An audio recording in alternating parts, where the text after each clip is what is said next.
começando do versículo 59 ao versículo 62. Lucas 9, de 59 a 62.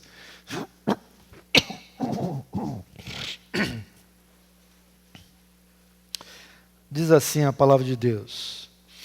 A outro disse Jesus: segue-me. Ele, porém, respondeu: permite-me ir primeiro sepultar meu pai.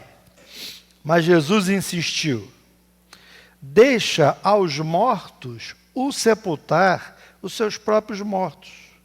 Tu, porém, vai e prega o reino de Deus. Outro lhe disse: seguir-te-ei, Senhor, mas deixa-me primeiro despedir-me dos de casa. Mas Jesus lhe replicou: ninguém que, tendo posto a mão no arado, olha para trás, é apto para o reino de Deus. Que Deus nos abençoe com esse texto lido. Vamos orar mais uma vez. Senhor, agora, quando lemos a Tua palavra e vamos meditar nela, fala também conosco através dela. Edifica-nos através da Tua palavra. Repreende-nos através da Tua palavra. Deus, faz com que essa palavra encontre guarida no nosso coração. Que a Tua palavra possa responder os nossos questionamentos. Possa trazer, ó Deus, soluções para aquilo que tem preocupado a nossa alma. Ó Deus, fala conosco claramente nessa noite, através do Teu Espírito. Nós oramos e pela fé já te agradecemos, em nome de Jesus. Amém. Queridos, esse texto ele fala de um chamado de Jesus a duas pessoas diferentes, que obviamente também responderam de maneiras diferentes. E a gente observa que Jesus espera delas alguma coisa. O que Jesus espera delas? Espera dessas pessoas a quem Ele chama um profundo comprometimento. Se há algo que nós precisamos considerar na vida cristã, é comprometimento com o Senhor Jesus. Há muitas pessoas que admiram a Jesus, creem que Ele é Senhor, que Ele é o Filho de Deus, que Ele é Salvador, que Ele morreu por nós, ressuscitou, está vivo à direita do Pai. Creem em tudo isso. Contudo, são pessoas que não estão comprometidas com Ele.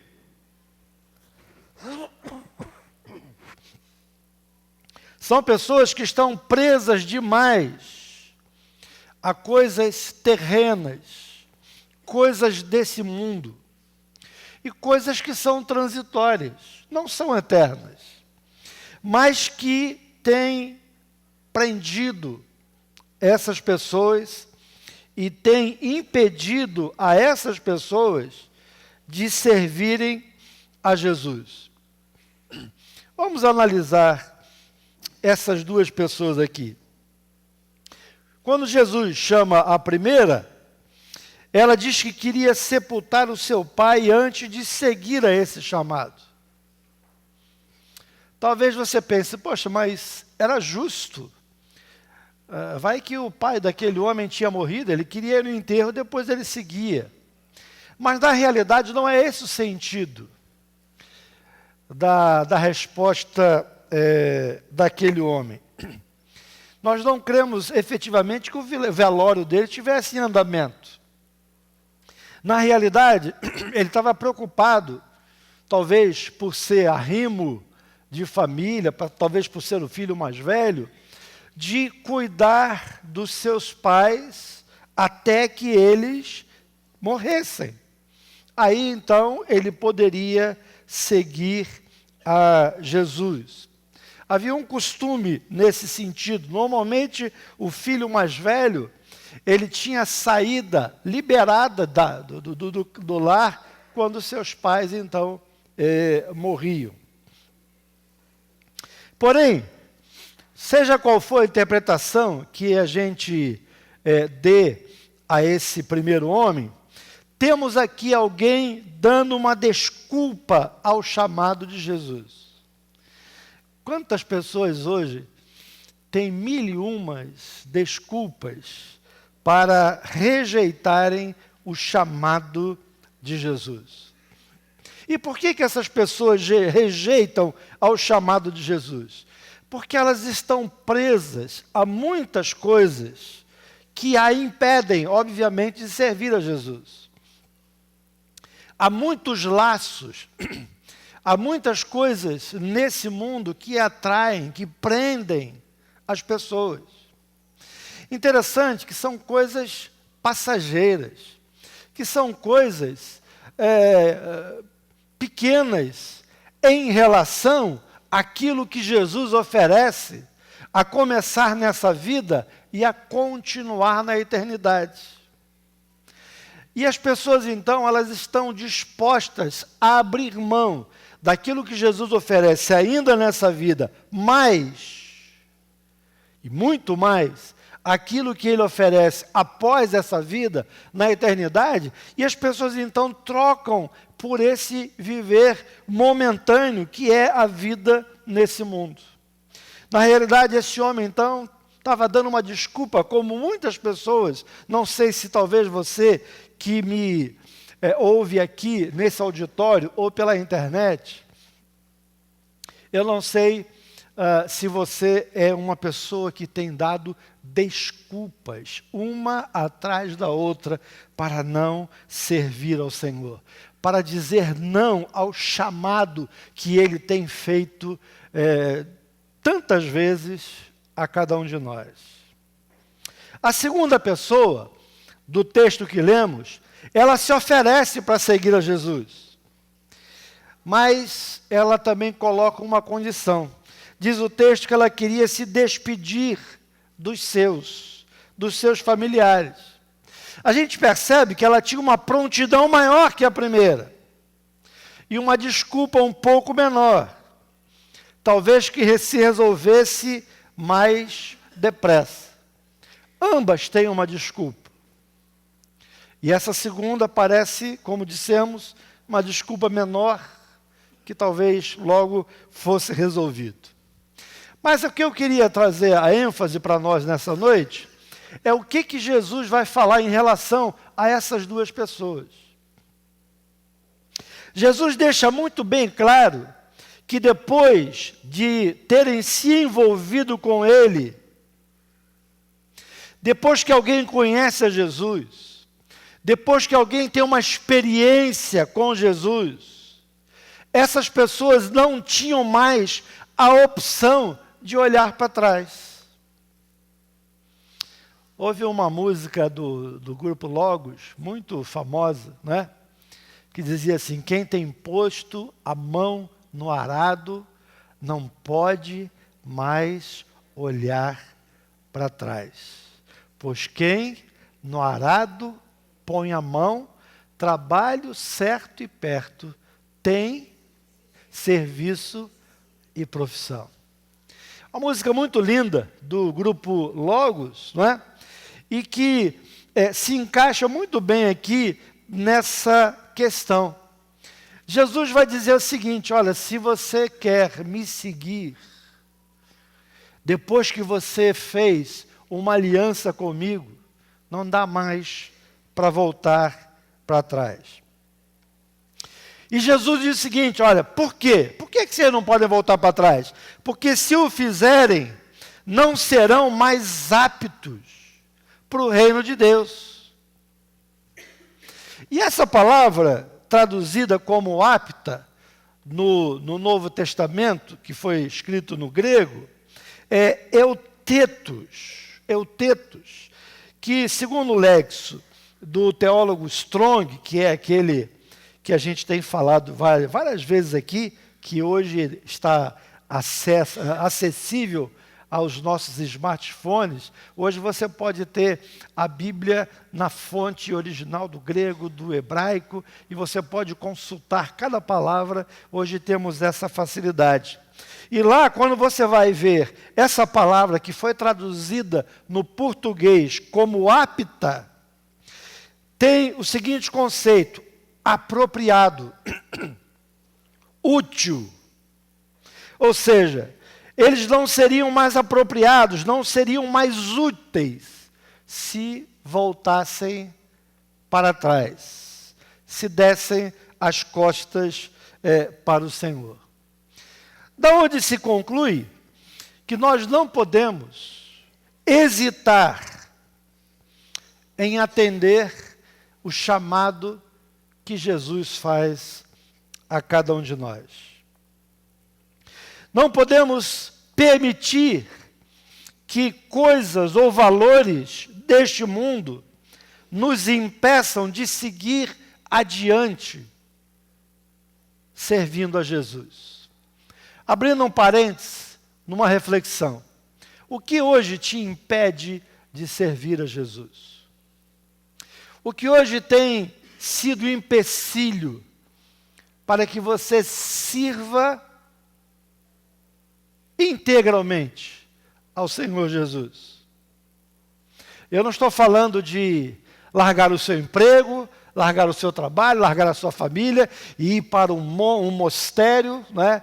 Um monastério e servir ali como monge, como muitos fizeram. Não é isso. Mas o que o Senhor Jesus quer é que aquele que o siga, que o serve, que o confessa, o coloque em primeiro lugar na sua vida. A palavra de Deus diz que nós devemos colocá-lo em primeiro lugar. E todas as demais coisas, quando fazemos isso, nos são acrescentadas. Mas a grande verdade é que maioria de nós, temos dificuldade de abrir mão de determinados valores desse mundo. Como temos dificuldades? Há pessoas que estão presas a valores deste mundo.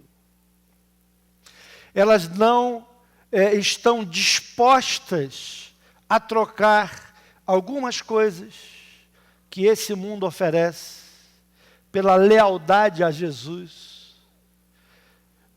pelo serviço a Jesus, pela dedicação a Jesus.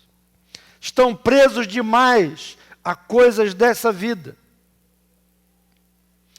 Mas quando se trata de servir a Jesus, de seguir a Jesus, não podemos ter nada que nos prenda nesse mundo. Não podemos mais olhar para trás. Não há como olhar para trás.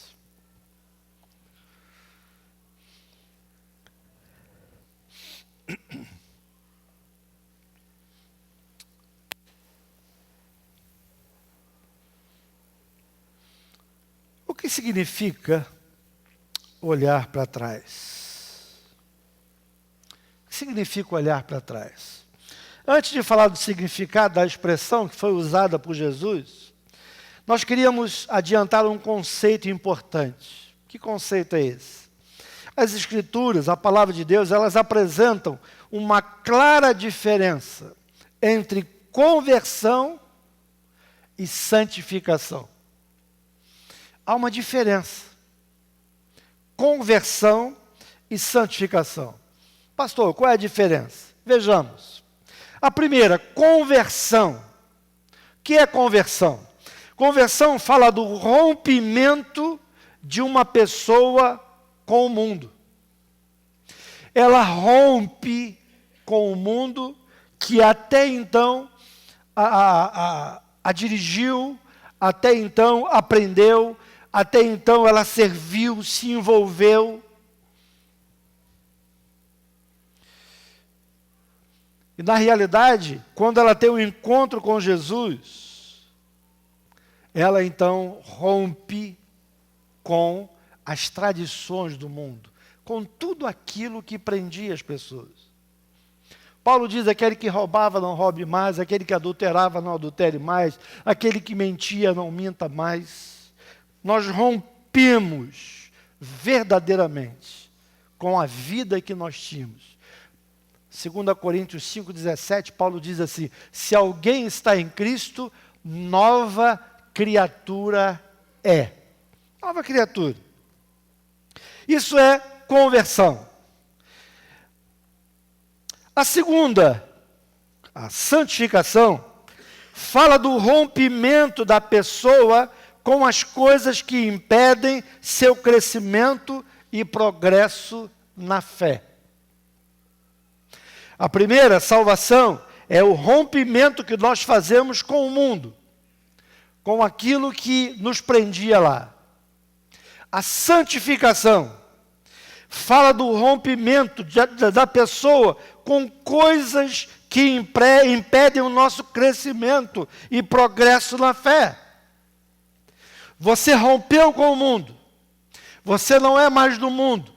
Você foi comprado pelo sangue do Cordeiro que é Jesus. Mas agora, para que você se santifique, e a Bíblia diz que sem santificação ninguém verá a Deus. A santificação, então, é um processo, não é? É um crescimento na fé, um progresso na fé. E algumas pessoas nos impedem, algumas coisas nos impedem de crescer. Aí é que Paulo chama de crentes carnais. Que são crentes carnais? São crentes que tiveram uma experiência com Cristo, mas não desenvolveram a sua salvação. Estão ainda andando com águas pelos tornozelos. Não estão ainda de braçada nas profundezas do Evangelho, nas profundezas do Espírito. John Wesley, famoso John Wesley, declarou o seguinte: a conversão tira o cristão do mundo. A santificação tira o mundo do cristão. A conversão tira o cristão do mundo. A santificação tira o mundo do cristão. Um dia o Senhor nos arrancou lá do mundo. Isso é a nossa salvação. Mas a nossa santificação é aquele momento agora em que você vai arrancando de dentro de você as coisas que ainda são desse mundo. E isso é um processo que Deus vai agindo em cada um de nós. Dizia ele ainda, difícil não é tirar o povo do Egito, difícil é tirar o Egito do povo. Muitas vezes, alguém que deixou o mundo, que foi liberto do mundo, que foi resgatado por Jesus, sente saudade do que ficou para trás. Olhar para trás significa ter saudade do que deixamos. E Deus não admite isso.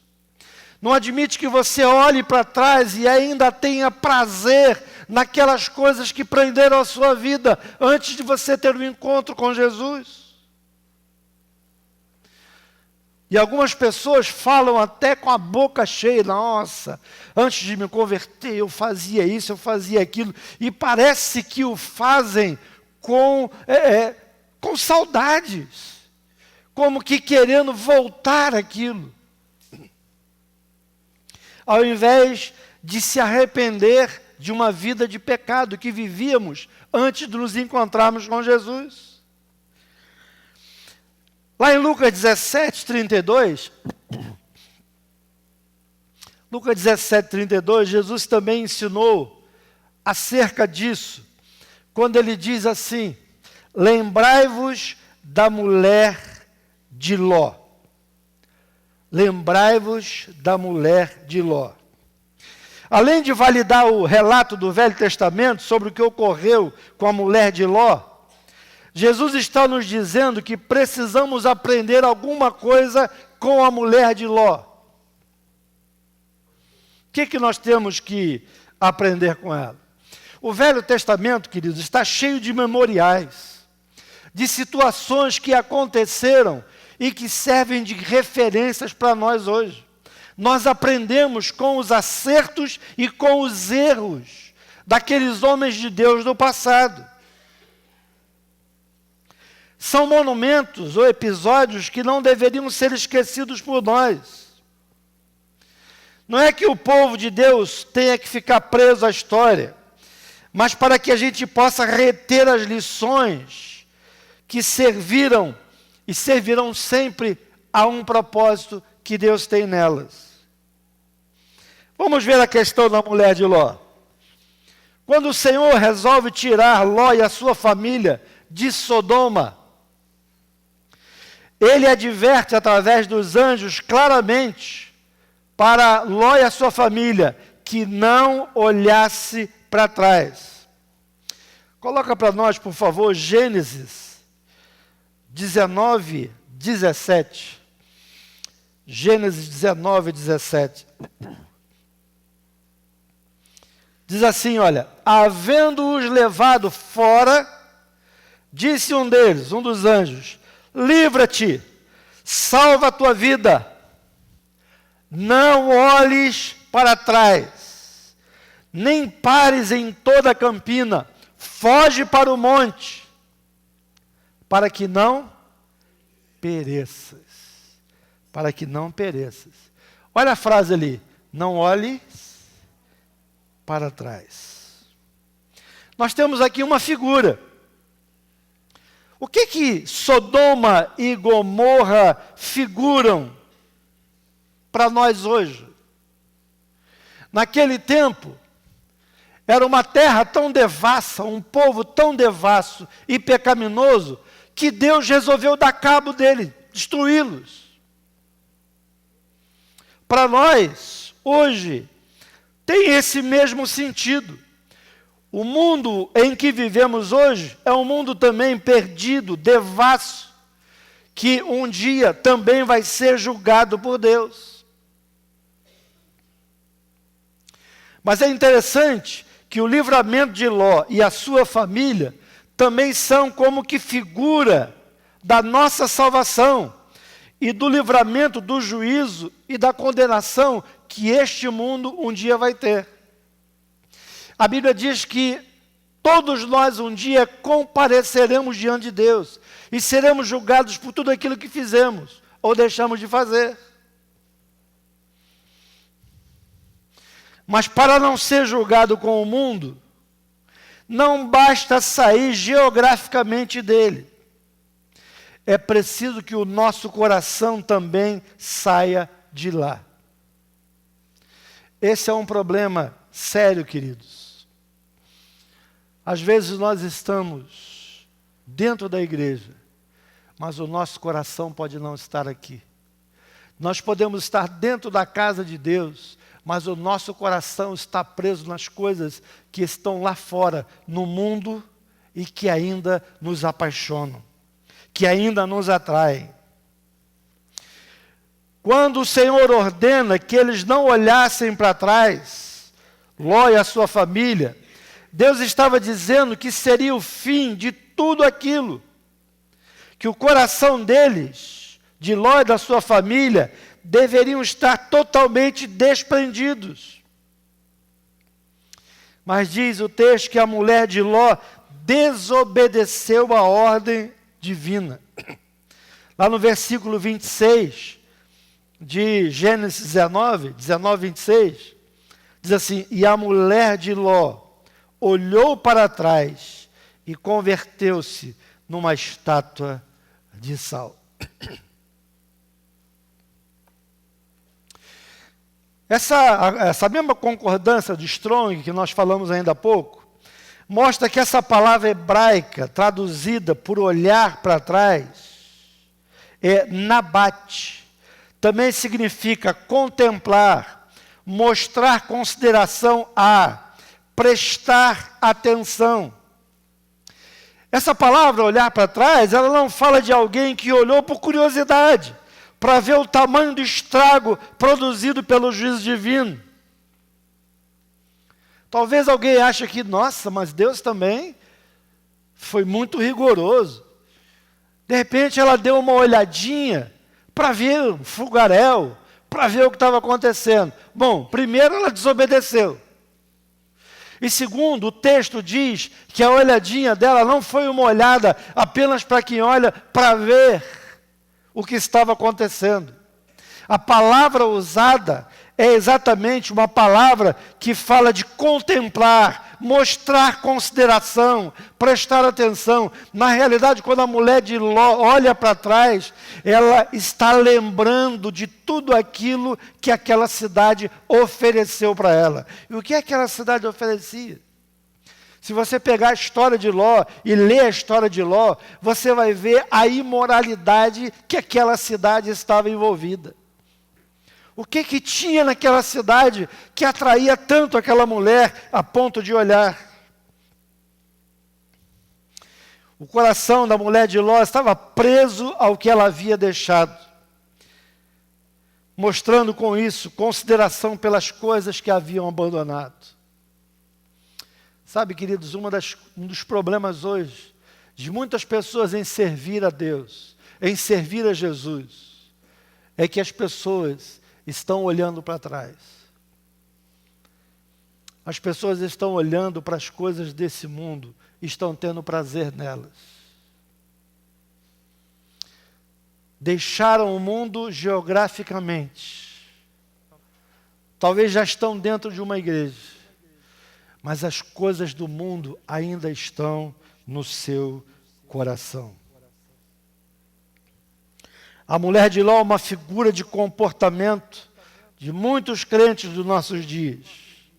Por isso ela deve ser lembrada. Há uma dificuldade muito grande de despreendimento. Olhar para trás fala da dificuldade de despreendimento. Mateus Henry, que é um outro teólogo, ele diz o seguinte, ele escreveu o seguinte: a primeira lição na escola de Cristo é a abnegação. Há muita gente que não consegue se desprender das coisas das quais Deus os libertou. Aquilo que um dia te prendeu, preste atenção nisso, querido, querida. Aquilo que um dia te prendeu, potencialmente ainda é um perigo. Aquilo que um dia te prendeu, potencialmente ainda é um perigo. Não brinque com aquilo. Não brinque com aquelas coisas que um dia prenderam você. Porque elas representam ainda um grande perigo.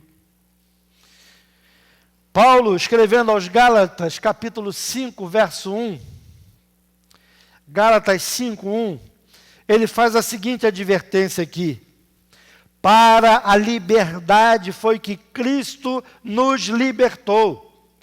Permanecei, pois, firmes, e não vos submetais de novo a jugo de escravidão. Paulo escreveu nos Gálatas, dizendo: olha, gente, fique firme. Não se permitam novamente se submeter ao jugo de escravidão, aquilo que prendeu vocês, que estava destruindo a vida de vocês. E que Jesus foi lá e restaurou, trouxe, arrancou vocês de lá.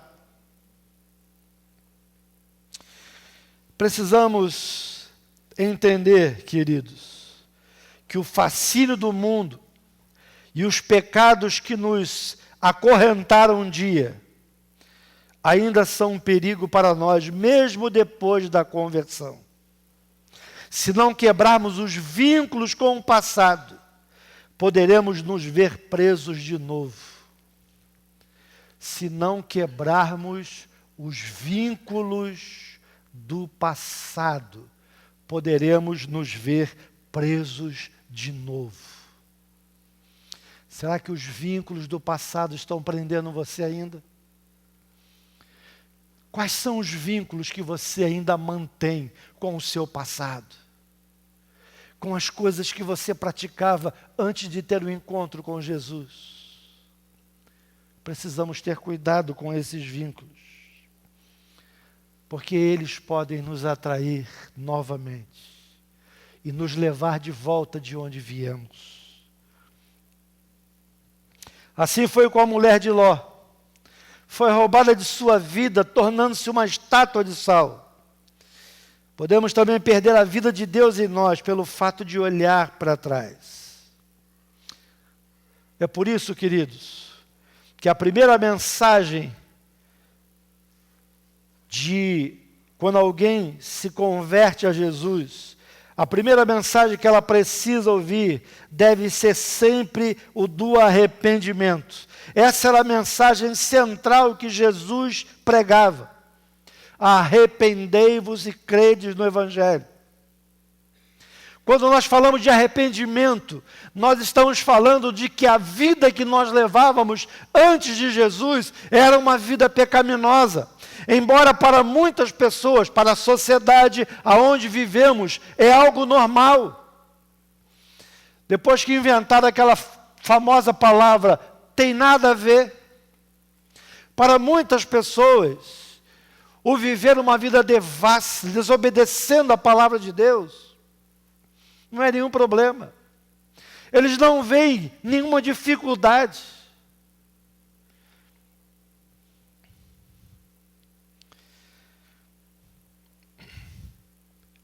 Por isso, uma verdadeira conversão é precedida por arrependimento. Arrependimento. Se não houver arrependimento, nós podemos duvidar da conversão. Se a gente não olhar para trás e ver que a nossa vida estava nos conduzindo para o inferno, estava nos conduzindo para a destruição, que aquilo que estávamos fazendo abominava a Deus, a nossa conversão está em xeque. Primeira coisa que nós precisamos entender é que nós precisamos nos arrepender da vida que levávamos. Se você não se arrepende das coisas que você fazia, eu tenho que dizer com todas as letras, alguma coisa errada na sua conversão, se é que ela já aconteceu. Porque conversão é dar meia volta, é estar seguindo numa direção e convergir numa direção oposta. Eu estava me dirigindo na direção do mundo e eu me volto agora para seguir a Deus. É uma direção totalmente contrária.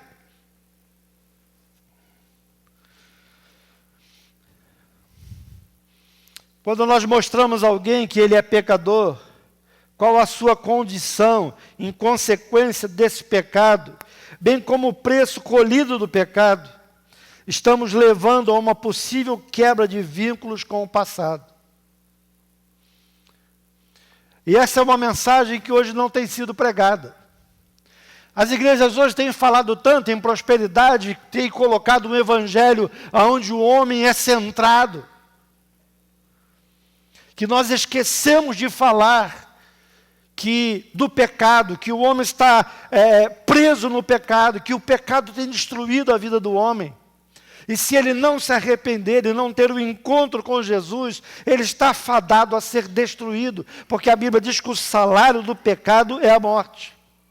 Sem um profundo arrependimento e dor pelo pecado, o crente pode até sentir saudade daquilo que ele deixou e olhar para trás. É óbvio.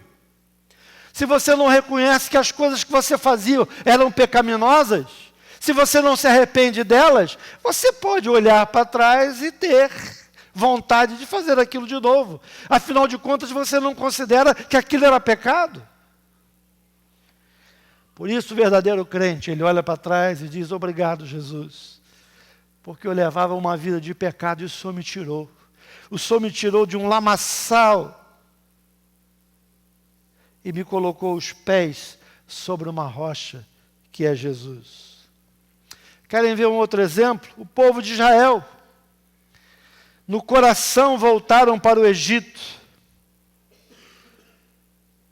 Existem dois tipos distintos de crentes desviados. Aquele tipo de desviado que vira as costas para Jesus e a igreja e volta para o mundo. Esse é o primeiro tipo de desviado.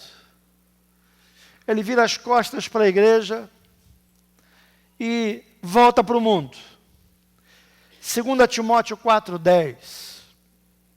Paulo dá um exemplo de um crente assim, de um desviado.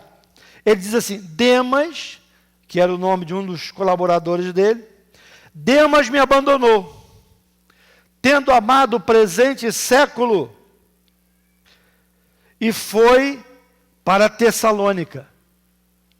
Demas era crente, mas amou o mundo mais do que a Jesus e se afastou. Também aquele tipo de desviado que se desvia só em seu coração, mas fisicamente ele continua na igreja, ele continua no caminho, mas o coração dele tem vontade das coisas que estão lá no mundo. Atos 7, 38 a 41. Eu queria ler um texto aqui. Um texto em que Estevão, na sua mensagem, ele menciona a geração de israelita que saiu do Egito, mas rejeitou o ministério de Moisés. Olha um exemplo de crente que não volta para o mundo, mas no coração ele já voltou. Olha aqui, olha. É este Moisés quem esteve na congregação no deserto, com o anjo que lhe falava no monte Sinai, e com os nossos pais, o qual recebeu palavras vivas para nos transmitir, a quem nossos pais não quiseram obedecer, antes o repeliram. Observem essa parte. E no seu coração voltaram para o Egito, dizendo a Arão: faze-nos deuses que vão adiante de nós. Porque quanto a este Moisés, que nos tirou da terra do Egito, não sabemos o que lhe aconteceu. Naqueles dias, fizeram um bezerro e ofereceram sacrifícios ao ídolo, alegrando-se com as obras das suas mãos. Observe ali a frase: no seu coração voltaram ao Egito. Literalmente eles não voltaram. É o desviado que está na igreja, não voltou para o mundo, mas no coração voltou. Revela uma atitude de olhar para trás e desejar aquilo que antes foi deixado. Eles não voltaram literalmente ao Egito, da mesma forma como muito crente não chega a abandonar a igreja, mas no seu íntimo viviam lá, como muito crente faz, sem se desligar das práticas ou fantasias mundanas. Há muita gente dentro da igreja com o coração no mundo. São desviados dentro da igreja. Alguns se desviaram e foram direto para o mundo. Demas. O povo do Egito, o povo de Israel que sai do Egito é um outro exemplo para nós. De alguém que não voltou para o Egito literalmente, mas no coração o fez. Veja o que a Bíblia diz sobre como procediam. Números, capítulo 11, de 4 a 6. Números 11, de 4 a 6.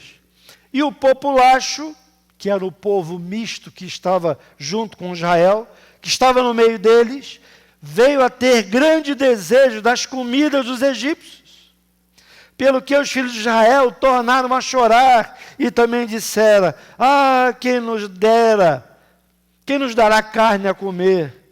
Lembramos-nos dos peixes que no Egito comíamos de graça, dos pepinos, dos melões, dos alhos silvestres, das cebolas, dos alhos.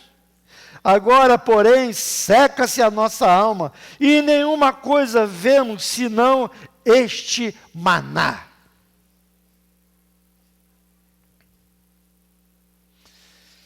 Tem muito crente assim hoje na igreja. Gente que sente saudade da bebida, da droga, do sexo ilícito, das festas, de toda a sujeira mundana, do pecado do qual um dia foram libertos por Jesus. O povo de Israel havia sido liberto. Eles eram escravos. Mas eram escravos que comiam peixe, que comiam pepino, que comiam alho, que comiam melões. E há muitas pessoas assim hoje no mundo. Elas são escravizadas pelo diabo, estão tendo as suas vidas destruídas por ele, mas estão alegres porque estão comendo, entre aspas, figuradamente, pepino, melões, alhos, cebolas, coisas que alegram a sua carne. Não se lembravam que eram escravos, que sofreram um tempo difícil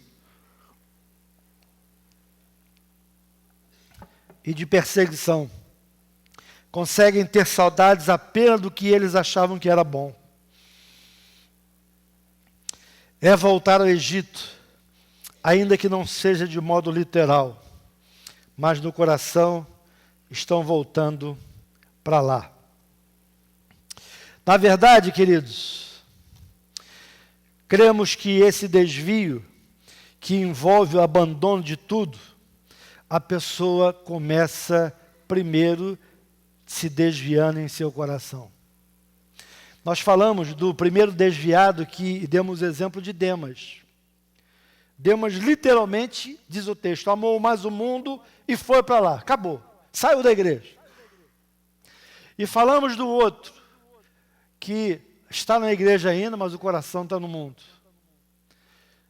E o que a gente percebe é que o primeiro, o Demas, aquele que sai primeiro, ele começa dentro com o coração fora. Isso é um perigo. Você que hoje está aqui com o coração fora, amanhã você pode ser um Demas. Você pode ser alguém totalmente desviado, porque o seu coração está nas coisas que esse mundo oferece. Isso é um perigo. Por isso, a experiência de conversão não pode, não deve ser banal. Cada pessoa, cada crente tem que saber valorizar aquilo que está abraçando e saber rejeitar para sempre aquilo que está abandonando. O arrependimento genuíno produzirá esse tipo de atitude em nós. O arrependimento genuíno vai fazer com que a gente largue as coisas que esse mundo oferece. Talvez uma pergunta que se fizesse aqui é: como guardar-se de voltar para trás? Pastor, como é que a gente faz para não ser um Demas? Para não deixar que o mundo nos traga de volta para trás? O que podemos fazer de forma prática para não incorrer no erro de olhar para trás? Vamos tentar resumidamente oferecer alguns passos. Primeiro, consciência espiritual. Por exemplo, Jesus institui a Santa Ceia, a ceia da aliança. Qual era o propósito? O propósito de nos manter consciente da sua morte e redenção por nós. Todo mês nós participamos da ceia aqui. E o que falamos então? Lembre-se do sacrifício de Cristo, da morte dele por você, do que ele fez para salvar você. Consciência espiritual. Isso nos faz perceber que devemos alimentar gratidão e o compromisso através da lembrança do que foi feito por nós. Precisamos lembrar em todo o tempo do que Jesus fez por nós. Esquecer-se do que éramos e do que Cristo fez por nós é pura ingratidão. Esquecer de onde Ele nos tirou, esquecer as cadeias que Ele quebrou, esquecer de onde Ele nos livrou é pura ingratidão. Pedro se refere de forma negativa aqueles que se esqueceram da purificação de seus pecados de outrora. Coloca para nós aí, está aí na 2 Pedro 1,9. 2 Pedro 1,9. Mas aquele em quem não há estas coisas é cego, vendo só o que está perto, porque se tem esquecido da purificação dos seus pecados antigos. Se há uma coisa que devemos fazer para evitar de nos deixarmos atrair pelo mundo e olhar para trás, é ter consciência espiritual do que Cristo fez por mim e por você. Para olhar para trás, é preciso se esquecer do que éramos e do preço que foi pago. Portanto, uma boa forma de nos guardar é manter o nosso coração consciente desses fatos em todo o tempo, daquilo que Jesus fez por nós. Segunda coisa, firmeza. Estar firme. Alguns acham que nada devemos fazer por nossa firmeza. Mas o fato é que a palavra de Deus nos ensina que devemos intencionalmente fazer mais firme a nossa vocação, evitando assim tropeçar ou voltar atrás. 2 Pedro 1, 10 e 11. 2 Pedro 1, 10 e 11. Por isso, irmãos, ponde cada vez maior cuidado em fazer firme a vossa vocação e eleição, porque fazendo isto, não tropeçareis jamais, pois assim vos será dada largamente a entrada no reino eterno de nosso Senhor e Salvador Jesus Cristo. Cuidando de fazer firme a vossa vocação. Eu e você temos que estar firmes e constantes, sempre abundantes na obra do Senhor. Somos ordenados pela palavra de Deus a vigiar e a cuidar da nossa própria firmeza. Muitos crentes vivem como se nunca tivessem recebido essa ordem. Transferem o cuidado de si sobre os outros. Mas o fato é que isto é responsabilidade nossa e de mais ninguém. É aquele crente 6 horas. Não é? 6 horas por mim, 6 horas por mim, 6 horas por mim. Não é? E ele mesmo não vigia. Somos nós que temos que tomar conta da nossa vida cristã, de edificar a nossa vida cristã. 2 Pedro 3,17 diz assim: vós, pois, amados, prevenidos como estáis de antemão, acautelai-vos, não suceda que descaiais da vossa própria firmeza. Precisamos estar firmes. Prevenir-se, acautelar-se, são palavras que indicam uma atitude e também responsabilidade que Deus deu a mim e a você. E o propósito é de não cair da própria firmeza.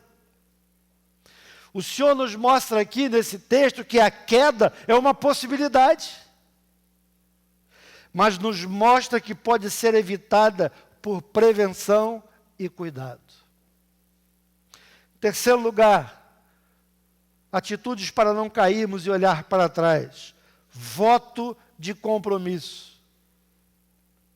Devemos firmar um compromisso formal com Cristo de não deixá-lo jamais. Ele, Cristo, prometeu que estaria conosco todos os dias.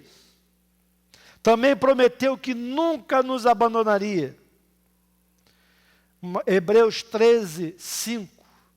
Hebreus 13, 5 diz assim: porque ele tem dito, de maneira alguma te deixarei, nunca jamais te abandonarei. Nós precisamos fazer um voto de compromisso com Cristo. dizendo: Senhor, estou contigo e não abro, eu quero ir até o final da minha vida.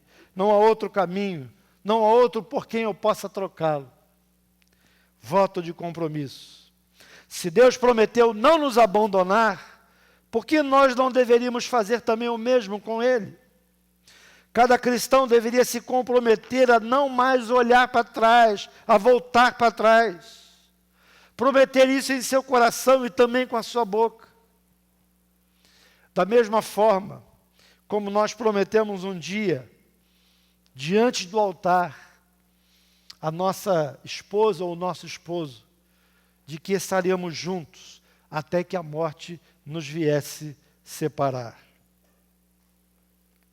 Imagina uma noiva dizendo ao seu noivo, no dia do casamento, quando o pastor ou o padre perguntasse: olha, você vai ser fiel ao seu esposo, à sua esposa, até o final, até que a morte os venha separar, e ela ou ele dissesse assim: olha, eu não sei, não posso garantir, eu não sei o amanhã. Você casaria com um trem desse?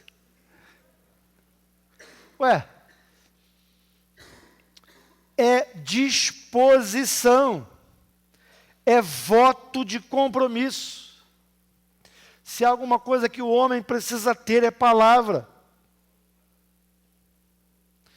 Não devemos ter medo de compromisso. Isso seria o mesmo que entrar, já não acreditando na duração de um relacionamento. Devemos pensar muito bem antes de entrar, e então entrar para não mais voltar para trás. Finalizando, queridos, Deus está nos chamando a renovar o nosso compromisso e nossa aliança com Ele, firmando-nos cada dia mais a nossa fé, a andar nele. Como você vai responder a Ele? Qual vai ser a sua resposta diante disso? O que tem feito você olhar para trás? O que tem feito com que você não desenvolva a sua salvação? O que tem feito você empacar na sua vida cristã? Eu queria desafiar você nessa noite a romper com tudo e todos que tentem impedir você de prosseguir a sua jornada com o Senhor.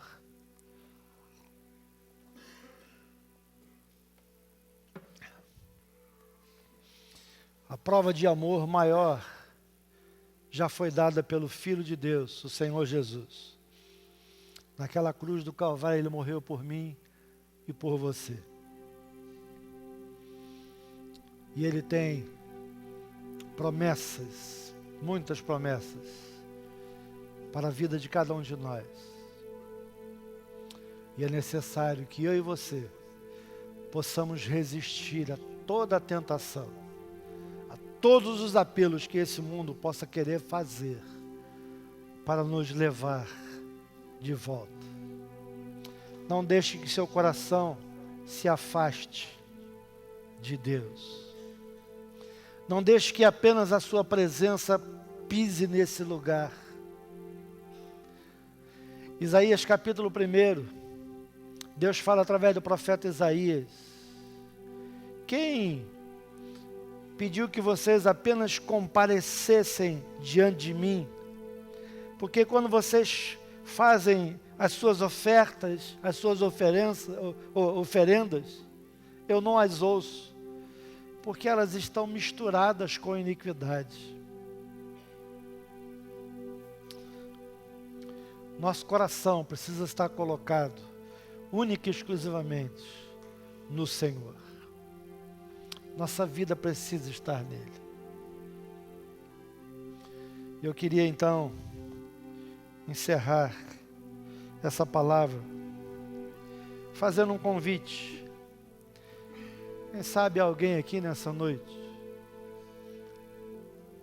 que talvez não tenha feito ainda um compromisso sério com Jesus. E hoje gostaria de fazê-lo. Quem sabe você tem protelado, você tem tido sempre um motivo para protelar. Talvez algumas coisas estejam prendendo você a não tomar essa decisão.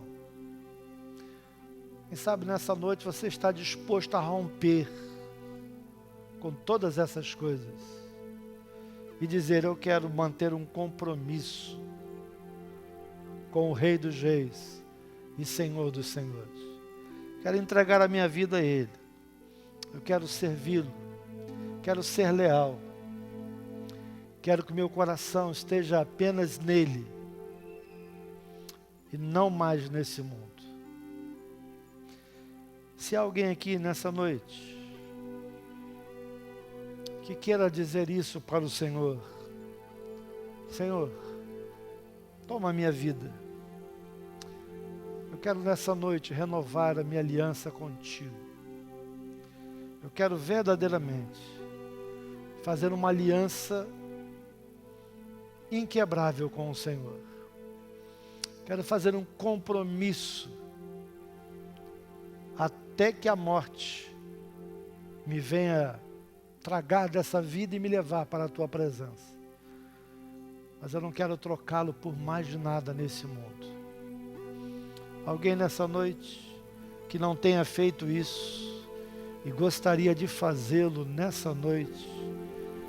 Se você quer que nós oremos por você, quer que nós possamos ser o canal de intercessão para que você faça essa aliança hoje com o Senhor Jesus, aí aonde você está, faça um sinal, levantando uma das suas mãos.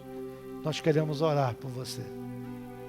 Alguém nessa noite que está conosco e gostaria de tomar essa decisão ao lado de Jesus, você que não fez isso ainda, talvez você tenha feito algum tempo atrás, mas tenha se desviado, talvez você seja um pródigo, talvez você seja alguém que um dia esteve na casa do Senhor, mas deixou que os prazeres do mundo levassem você de volta, mas hoje você quer renovar essa aliança. Também esse convite é extensível a você.